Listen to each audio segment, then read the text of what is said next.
Bendecimos a todos los hermanos de la congregación que están conectados en este momento. Bendecimos de manera muy especial a nuestro ministro y pastor, Nidio de Jesús Quesada, su esposa, doña Irma Martínez de Quesada. También bendecimos a nuestra superintendente, Carmen Arely Santana, toda su familia, y a cada uno de los ancianos, a Alex, a Luis Matías, a Ana Polanco, a doña Ana Lafontaine, ¿verdad? Y del cual yo soy el menor de todos ellos. Así que bendiciones a cada amigo que se conecta con nosotros en esta hora. Hoy vamos a tratar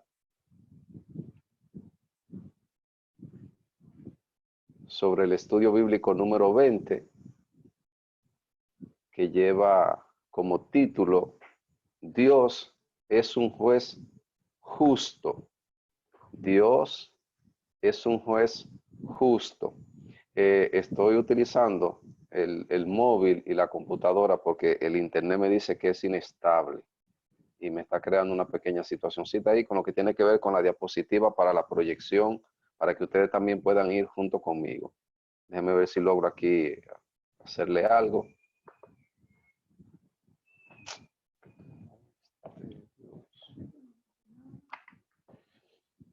Un momentito.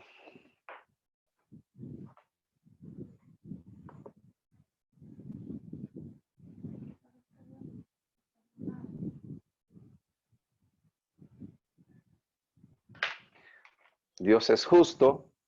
Es el estudio bíblico número 20. La base bíblica está en el libro de Nahum, capítulo 1, versículos del 1 al 8. Y ahí saltamos al versículo 14 y versículo 15. Este es el material didáctico que utilizamos en nuestra congregación para lo que es la doctrina y la escuela bíblica. Y los que no tienen este material pueden utilizar sus Biblias. Los versículos del 1 al 8 están de manera contigua y después saltamos al versículo 14 y 15. Estamos en el tema trimestral, relevancia de los profetas menores para hoy. Y el título, Dios es un juez justo. Así que todo vamos a leer. Esperemos que lo tengamos ahí, ¿verdad? Y los que no pueden visualizar su pantalla, leemos para la gloria del Padre, del Hijo y del Espíritu Santo. Profecía sobre Nínive, libro de la visión de Nahum, de Elcos. Jehová es Dios celoso y vengador. Jehová es vengador y lleno de indignación. Se venga de sus adversarios y guarda enojo para sus enemigos. Jehová es tardo para la ira y grande en poder, y no tendrá por inocente al culpable. Jehová marcha en la tempestad y en el torbellino, y las nubes son el polvo de sus pies. Él amenaza al mar y lo hace secar, y agota todos los ríos. Basán fue destruido, y el Carmelo, y la flor del Líbano fue destruida. Los montes tiemblan delante de él, y los collados se derriten. La tierra se conmueve a su presencia, y el mundo y todos los que en él habitan. ¿Quién permanecerá delante de su ira? ¿Y quién quedará en pie en el ardor de su enojo? Su ira se derrama como fuego, y por él se hienden las peñas. Jehová es bueno, fortaleza en el día de la angustia, y conoce a los que en él confían. Mas con inundación impetuosa consumirá a sus adversarios, y tinieblas perseguirán a sus enemigos. Mas acerca de ti mandará Jehová, que no quede ni memoria de tu nombre. De la casa de tu Dios destruiré escultura y estatua de fundición. Allí pondré tu sepulcro, porque fuiste vil.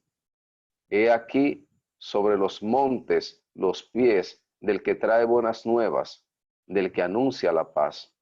Celebra, oh Judá, tus fiestas. Cumple tus votos, porque nunca más volverá a pasar por ti el malvado pereció del todo. Padre, te amamos, te bendecimos y te glorificamos. Te damos gracia en esta hora.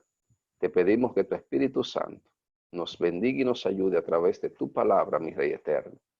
Prepara la mente y el corazón de cada oyente, mi Señor Dios, para que esta palabra, esta enseñanza se constituya en una semilla preciosa y su corazón se constituya en la tierra fértil, que cuando esta semilla caiga pueda germinar, pueda crecer y llevar fruto al 30, al 60 y al 100 por uno, en el nombre de Jesús.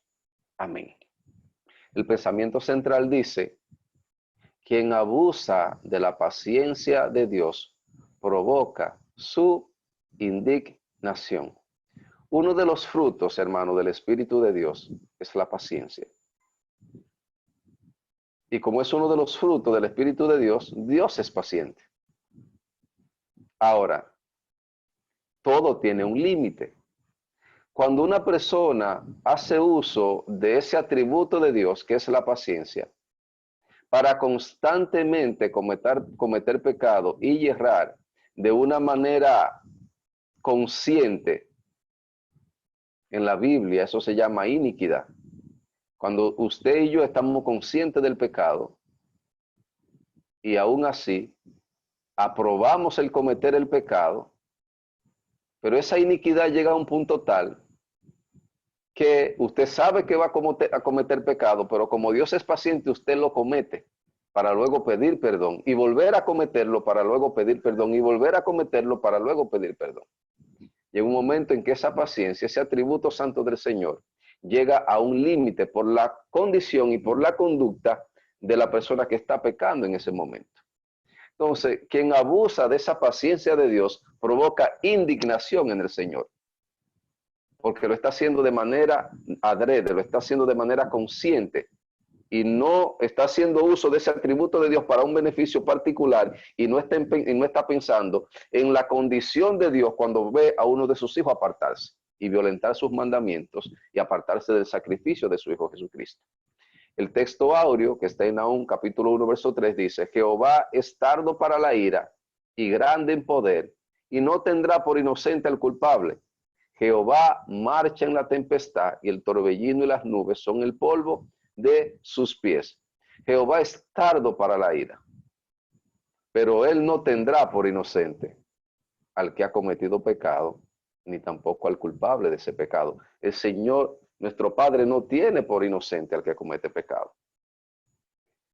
Es importante que entendamos todas esas cosas. Dios es un Dios de amor, Dios es un Dios misericordioso, pero Dios es un Dios de orden, y Dios llama las cosas como son. El pecado es pecado y el pecado tiene su lugar. El pecado está apartado del Padre, apartado totalmente de Dios. Todavía en la figura de Cristo Jesús, cuando asumió por nosotros nuestro pecado, hubo una separación con Él para descender a los infiernos. El Señor no cohabita, el Padre no cohabita con el pecado. Isaías habla bien claro de eso, que la separación entre nosotros y el Padre se llama el pecado. Y la única manera de nosotros llegar al Padre es cuando Cristo Jesús asumió por nosotros nuestro pecado. Entonces nos santifica y ahí podemos entrar entonces a esa presencia del Señor. Hoy vamos a hablar sobre Nahum, que se dice poco, hay poco documental de él, hay poca bibliografía de él, pero fue un profeta nacido en Elcos, indudablemente un pueblo de Canaán. Nahum no se dirige a las 10 tribus deportadas, o sea, al reino de Israel, sino a Judá. Se halla entre los profetas menores, en la 7ª posición, después de Miquea y antes de Habacuc y Sofonías, lo que constituye indicación de que este libro debe haber sido redactado entre el inicio del reinado de Ezequías y el final del reinado de Josías. Nahum cita la destrucción de Noamón o de Tebas en Egipto, destruida por los asirios en el año 663 a.C. También predijo la caída de Nínive, Nahum 3:7, que tuvo lugar en el año 612 a.C. Así el libro tiene que ser situado entre estos dos acontecimientos. Kunen sugiere que el sitio de Ciaxares, antes Nínive, en el año 623, fue la ocasión de la emisión de esta profecía.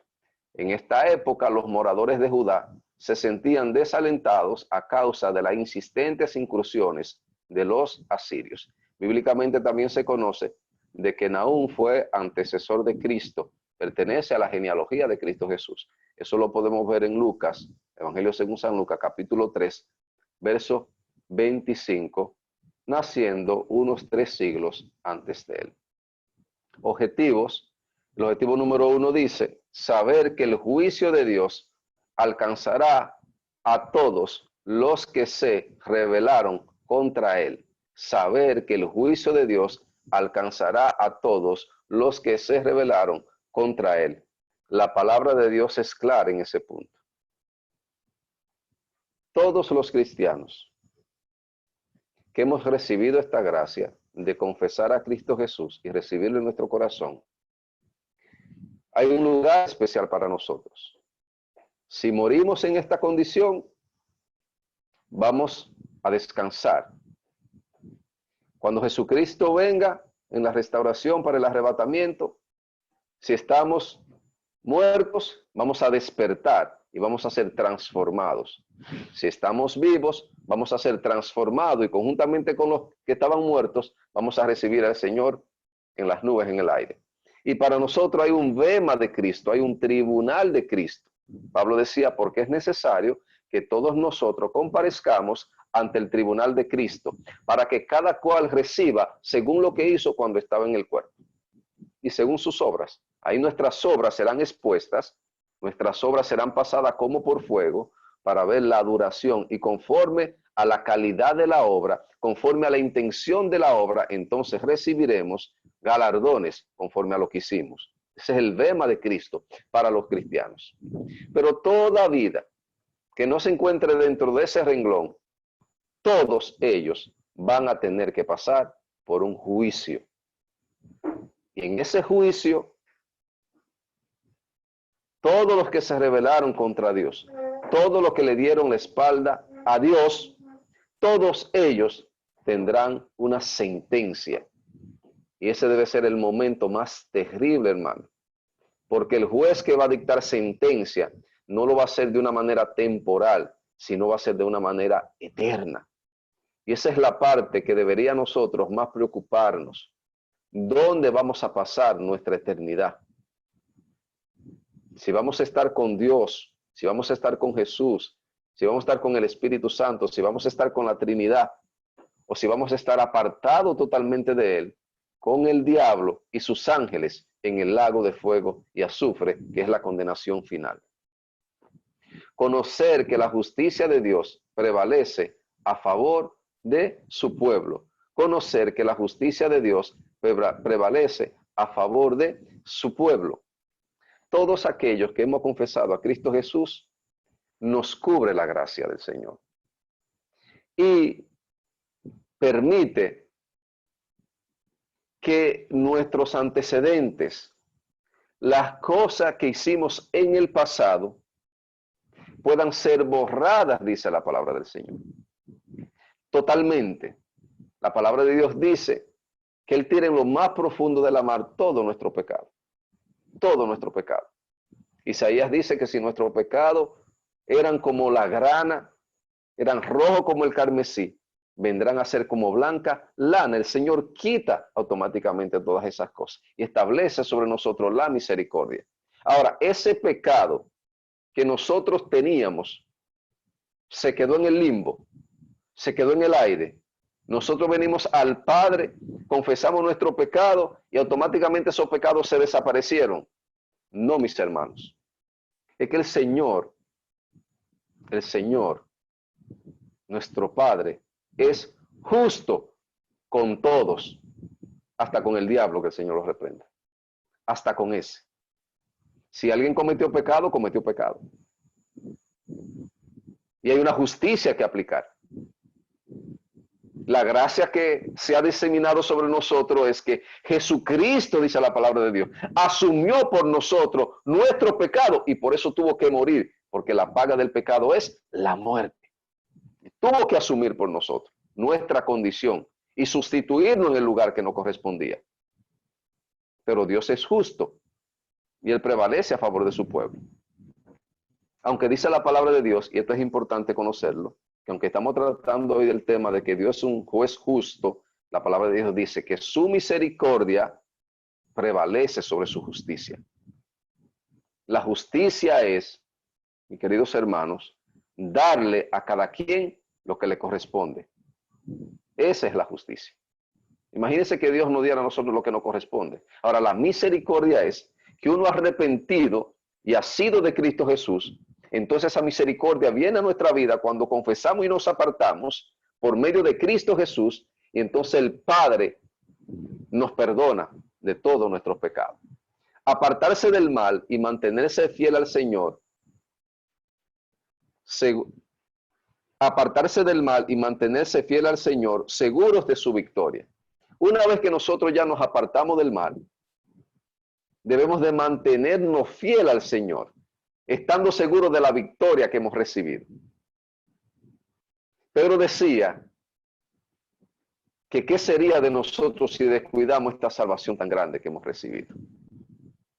Es importante que con amor, con responsabilidad, con temblor, preservemos lo que hemos recibido por medio de Cristo Jesús. Mantenernos fiel al Señor. Con esto no digo que en un momento determinado cualquiera de nosotros no pueda equivocarse. Se van a dar situaciones en que por falta de experiencia, por falta de madurez, por desconocimiento o porque no estábamos en el momento mejor de nuestra vida espiritual, podemos errar y cometer un error. Pero lo importante es identificar esa parte, hacernos responsables de nuestras culpas, venir arrodillado ante el Padre y hacer uso de ese atributo de la gracia de Cristo Jesús para que Él nos perdone y seguir hacia adelante. Y si hemos dañado, resarcir ese daño, que es lo que el Señor quiere. Pero debemos de apartarnos del mal totalmente, mantenernos fieles al Señor y estar seguros de la victoria por fe, por fe. Todo lo que hemos profesado a Cristo Jesús, por fe sabemos que estamos preservados para el día de la regeneración y ser sellados de manera definitiva por el Espíritu Santo de Dios. ¿Cuántos lo creen conmigo?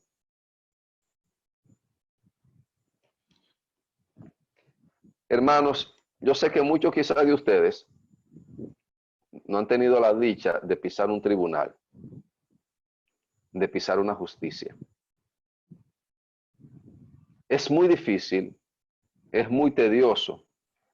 El ser humano se llena de incertidumbre cuando tiene que ir a un lugar para ser juzgado y saber que le corresponde una sentencia. Imagínese eso, que usted sea culpable de algo y usted lo citen y vaya a un juzgado y ahí hay un juez que le vaya a declarar una sentencia. Hay una fiscalía que son los abogados acusadores para aplicar, para argumentar esa decisión del juez. Usted tiene derecho a un abogado y ciertamente está usted ahí en ese lugar, que es quien va a ser juzgado en ese momento. Eso crea una incertidumbre en ese individuo, en ese ser humano. Y posiblemente el error que usted cometió, la sentencia a ese error es algo temporal. Incluso hay varios juzgados de paz que usted puede hacer uso de ellos si las partes están de acuerdo para llegar a una conciliación, independientemente de quién haya cometido el error. Se llega a una conciliación, se llaman juzgados de paz, es para eso, para establecer la paz. Ahora imagínese, hermano, usted presentarse delante del juicio de nuestro Padre Dios, sin abogado, solamente con el acusador, que es el diablo, que su principal misión, dice la palabra de Dios, es acusar de día y de noche. No descansa. El diablo es el acusador, de ahí viene su nombre. Satanás, el adversario, el diablo, el mentiroso, es el acusador. Imagínese eso. Y que la sentencia del Padre va a ser justa. El Señor no va a inventar cosas. Todo va a estar ahí, hermano. Tenemos que estar conscientes de esa parte. El Evangelio según San Mateo, capítulo 12, verso 36. Esto es algo, miren mis hermanos, que Tenemos que estar conscientes de esto. Dice la palabra de Dios que de cada palabra ociosa que digan los hombres, de ella tendrán que dar cuenta en el día del juicio. Oiga, hermano, de cada palabra. Imagínese de cada acción, de cada hecho. Todo va a estar desnudo en ese momento. Todo va a salir a la luz. Todo será puesto en evidencia. Hasta cada palabra será puesta en evidencia en ese momento. Usted se imagina eso, hermano. Usted se imagina eso, amigos que no escuchan, que no ven. Que usted se presente ante ese juicio donde el acusador puede mostrar y donde en ese juicio se va a ventilar todas y cada una de sus acciones, incluyendo hasta cada palabra, sílaba por sílaba en ese lugar. Y usted presentarse ahí donde un Dios que es justo, que no va a decir que es blanco cuando es negro y que va a dar conforme a esos hechos. Y usted presentarse en ese lugar sin un abogado. Es terrible. O usted vivir una vida aquí en la tierra y saber que está expuesto a ese juicio y no hacerse de un abogado. ¿Cuántos tienen un abogado? Hijitos míos, estas cosas os escribo para que no pequéis. Pero si alguno pecare, abogado tiene para con el Padre, a Jesucristo el justo. Ese es nuestro abogado, esa es nuestra garantía. Ese es que cuando yo fallo voy y le grito y Él intercede por mí delante del Padre. Y le dice, Padre, perdónalo, porque yo asumí por Él sus pecados. Y ellos me han confesado a mí y me han guardado en su corazón. Y tu Espíritu Santo, tú lo depositaste por medio de mí en ellos para que le guíe y para que le ayude. Y para que cuando cometan un error, ese Espíritu Santo les redarguya y le convenza de pecado, de justicia y de juicio, para que puedan volverse atrás y levantarse y seguir hacia adelante. Es muy importante que entendamos esas cosas. Pero el llegar a ese momento, sin nadie, mis hermanos, la palabra de Dios dice en Apocalipsis capítulo 20, verso 11 dice, y vi un gran trono blanco y al que estaba sentado en él, de delante del cual huyeron la tierra y el cielo, y ningún lugar se encontró para ellos. Y vi a los muertos grandes y pequeños de pie ante Dios, y los libros fueron abiertos. Y otro libro fue abierto, el cual es el libro de la vida. Y fueron juzgados los muertos por las cosas que estaban escritas en los libros, según sus obras. Y el mar entregó los muertos que había en él. Y la muerte y el Hades entregaron los muertos que había en ellos. Y fueron juzgados cada uno según sus obras. Y la muerte y el Hades fueron lanzados al lago de fuego. Esta es la muerte segunda. Y el que no se halló inscrito en el libro de la vida fue lanzado al lago de fuego. ¿Cuántos de los que estamos aquí estamos inscritos en el libro de la vida? Y eso no viene de nosotros, viene de Cristo Jesús, que dice la palabra de Dios que nos adoptó en amor. Él, cuando nosotros aceptamos a Cristo Jesús, querido amigo que nos escucha, cuando aceptamos a Cristo Jesús, cuando confesamos nuestro pecado, cuando nos apartamos de nuestro pecado, la palabra de Dios dice que ahora Cristo Jesús mora en nuestro corazón y nosotros somos inscritos en el libro de la vida. Por lo tanto, las cosas que estaban inscritas en los libros que hicimos contra el Padre ya no tienen validez, ni consecuencia, ni causa de perdición, ni de condenación para nuestras vidas. Hemos sido instituidos en la gracia del Señor Jesús. Porque Jehová es nuestro juez, Jehová es nuestro legislador, Jehová es nuestro rey. Él mismo nos salvará y nos salvó a través de Cristo Jesús. David escribió este salmo muy precioso, Salmo 7, verso 11 en adelante dice, Dios es juez justo y Dios está airado contra el impío todos los días. Si no se arrepiente, él afilará su espada, armado tiene ya su arco y lo ha preparado. Asimismo ha preparado armas de muerte y ha labrado saetas ardientes. He aquí el impío concibió maldad se preñó de iniquidad y dio a luz engaño. Aquí está hablando, mis hermanos, de los impíos que conciben la maldad, que se preñan de la maldad, que se preñan de la iniquidad y que dan a la luz y que dan a luz engaño.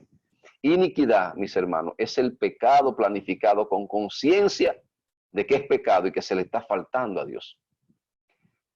Pozo acabado y lo ha ahondado, y en el hoyo que hizo caerá. Su iniquidad volverá sobre su cabeza y su agravio caerá sobre su propia coronilla. Alabaré a Jehová conforme a su justicia y cantaré al nombre de Jehová el Altísimo. Esa palabra de juez, que nos habla aquí la palabra del Señor, viene del hebreo chafá, que significa pronunciar una sentencia. O sea que cuando nos presentemos, cuando las vidas se presenten delante de Dios, sin haber recibido a Cristo Jesús, saben que van a tener una sentencia eterna en ese momento. Hoy estamos hablando de que Dios es un juez justo. Y aquí habla específicamente el profeta Nahum con una profecía sobre Nínive, ya para entrar en el contexto de lo que tiene que ver con los 8 versículos primarios y los 2 versículos secundarios del 14 y el 15. Y en relación con el versículo 1 hasta el versículo 8, el contexto histórico es el siguiente. Nínive ya había sido profetizada por el Padre. En la clase antepasada habíamos estudiado que Jonás, Dios lo había levantado para que fuera a Nínive y profetizara aquella gran ciudad. Nínive se estaba constituyendo en la ciudad más importante del reino asirio. Posteriormente se constituyó en su capital, la más esplendorosa.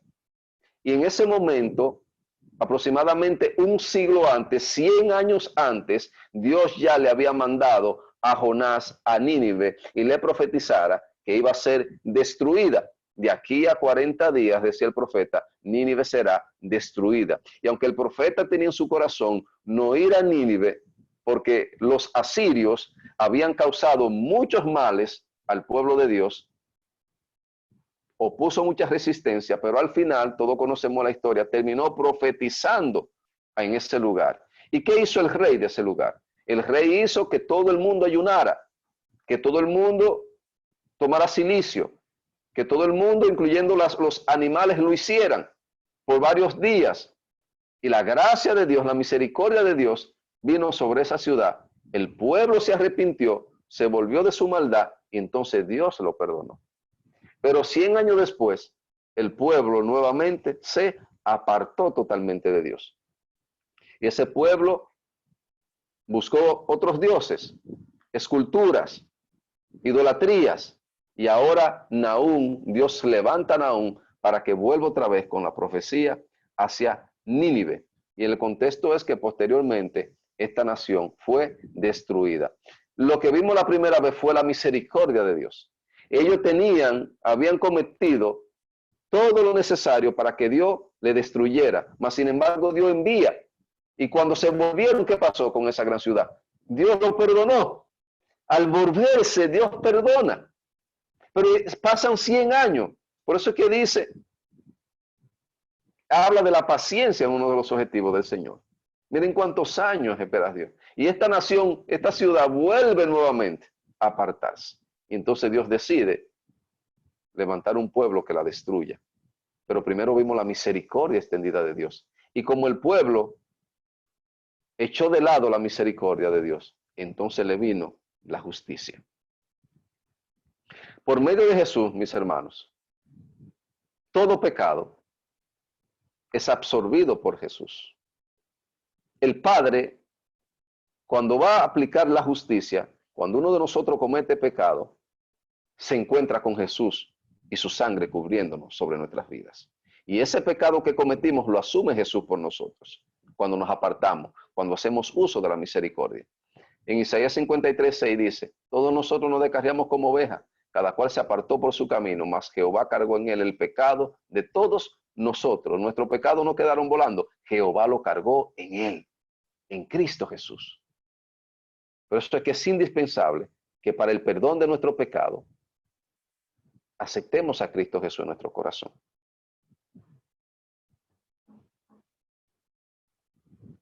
En ese juicio, donde el juez va a dictar sentencia, ese juez justo, cuando un hermano, cuando un cristiano muere, es recibido con los brazos abiertos arriba en el cielo, en el paraíso. Y ahí lo que le corresponde es un descanso hasta el momento en que Cristo Jesús venga por la parte de la iglesia que está todavía viva, y entonces nos reunamos todos juntos, se establezca la boda y posteriormente vengamos en la Nueva Jerusalén. Qué precioso, hermano, es cuando cualquiera de nosotros parta de este mundo y sepa que va a un lugar así, donde el Señor no espera con los brazos abiertos. La palabra de Dios dice que estimada al Señor es la muerte de uno de sus santos, porque es una reunión con Él. Solamente estamos temporalmente en este mundo. Nuestro destino no es la temporalidad, nuestro destino es la eternidad, con Cristo Jesús. Vale la pena nosotros guardarnos, preservarnos cada día para estar con Él. Qué bonito es cuando cualquiera de nosotros parte de este mundo y todos los demás hermanos, lo que vivimos, sabemos hacia dónde va esa persona. Aunque nostálgicamente y humanamente uno se duela y llore, pero uno siente un gozo en medio de ese dolor. Uno siente un gozo en medio de ese llanto. Y por lo regularmente uno dice, venció. Ahora me toca a mí también vencer. Eso es lo más importante. Qué bonito es tener la certidumbre de nosotros poder andar constantemente por doquier, sabiendo que a la hora en que el Padre decida que nosotros partamos de este mundo, vamos a ir a un lugar así para ser recibidos por Él. Ahora es difícil cuando el ser humano está expuesto a un juicio para recibir una sentencia de condenación. Cuando una persona muere sin Cristo y tiene entonces que ir al infierno, en donde va a ser atormentado, como dice la palabra.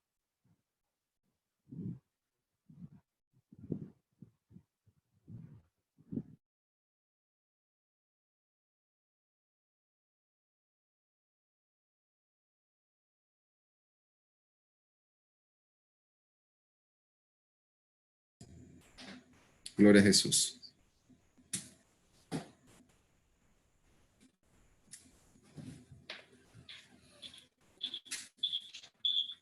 Cielo.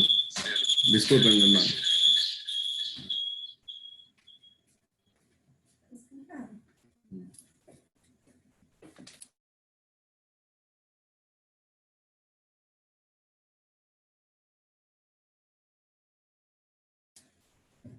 Gloria a Jesús.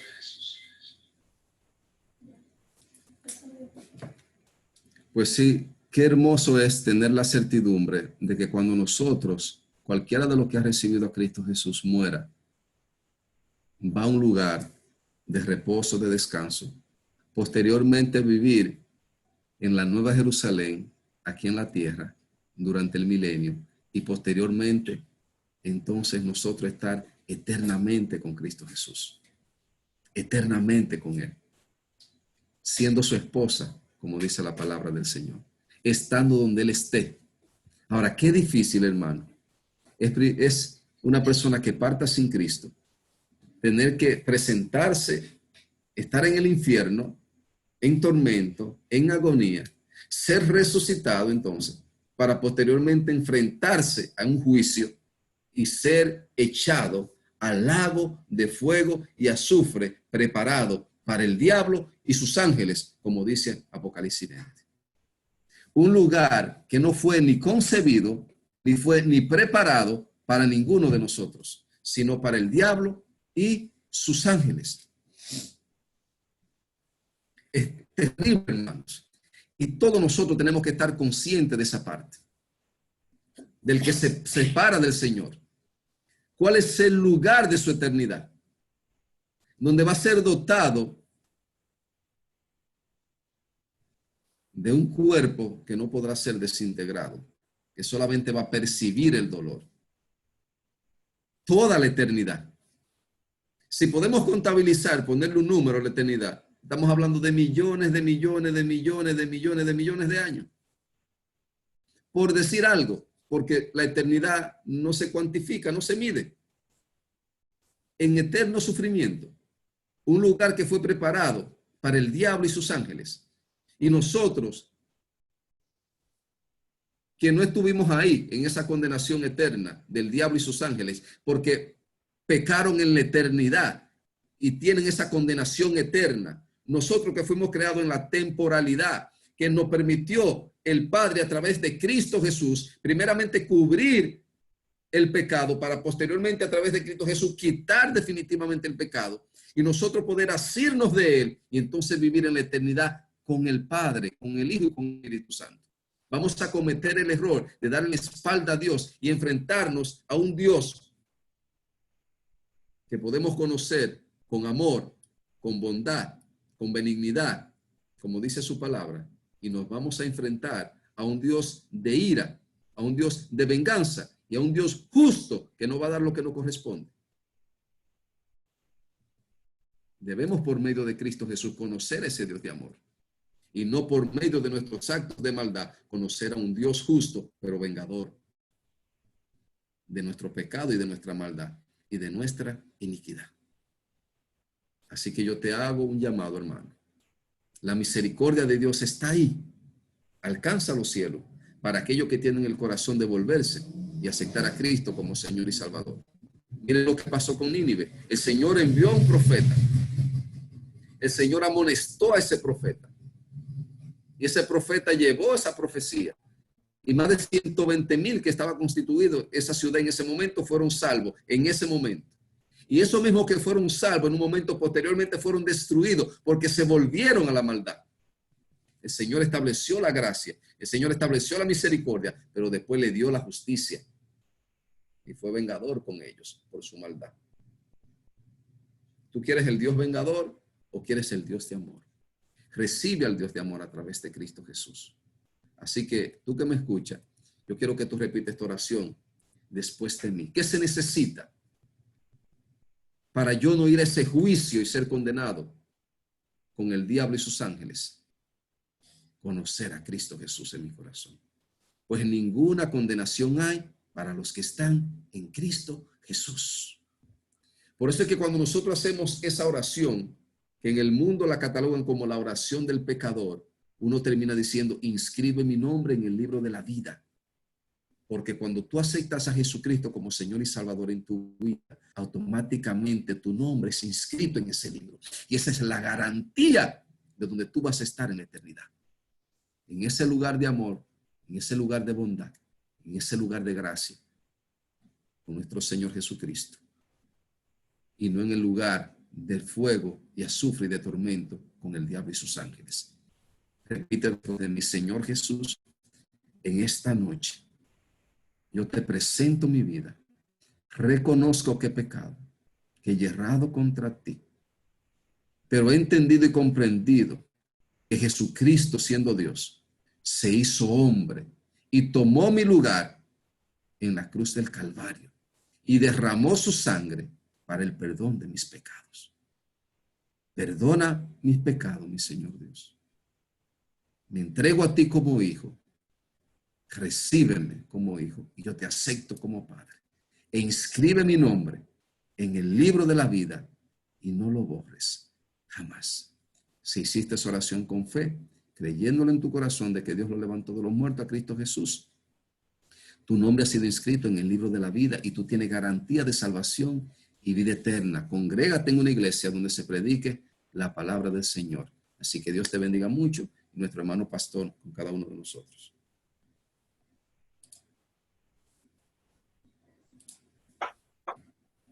López, Dios te bendiga una vez más, con mucha especialidad y a los tuyos, que te siga usando.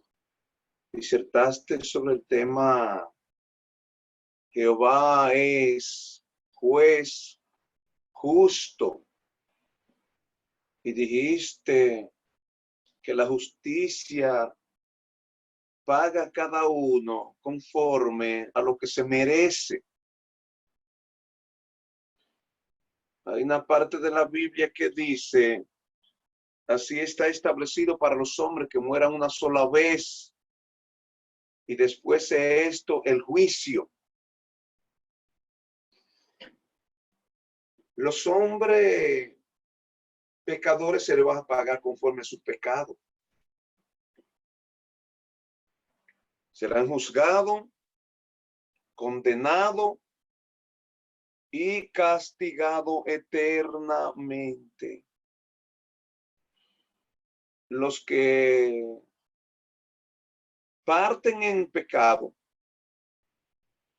tienen su lugar de reserva.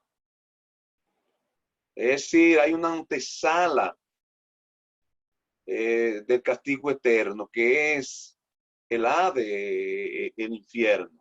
Y tú decías, van a resucitar en aquel día para ser juzgados y pasar a la eternidad.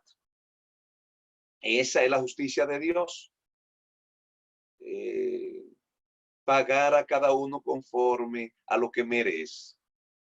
El pecador, nosotros no. ¿Por qué? Por nuestra propia justicia, no. Por la justicia del Señor Jesús, que pagó por nosotros. O sea, se le cargó el pecado nuestro a Él. Y de todo lo que lo aceptan, ese pecado le es cargado a Él. Él pagó el precio. Ya el Señor nos limpia, nos hace inocente por su sangre. Ese juicio no es para nosotros. Está establecido para los hombres que mueran una sola vez y después de eso el juicio. Pero los hombres que no se arrepintieron. Mientras que uno van a ser juzgados, condenados y castigados eternamente. Otro vamos a ser salvados en el Señor y vamos a ser premiados por Él. Como tú decías que cada uno de nosotros compadecerá ante el tribunal de Cristo. Y eso es para reconocerle la obra a cada uno de nosotros, las buenas obras, las obras de calidad que no se van a quemar, que no serán rechazadas. Y Dios también nos pagará a nosotros. Cosas que no merecemos, no nos merecemos nada por Jesucristo. Pero sobre todo dice, la vida eterna. Eso le dijo a sus apóstoles. El que haga esto, el que deje padre, madre, casa, esposo, esposa, en momentos determinados, cuando haya que tomar una decisión entre Jesús y estas cosas, recibirá 100 veces más. Y sobre todo, la vida eterna. Dios me lo bendiga mucho. Dios me lo guarde mucho, López. Dios te siga usando de manera especial.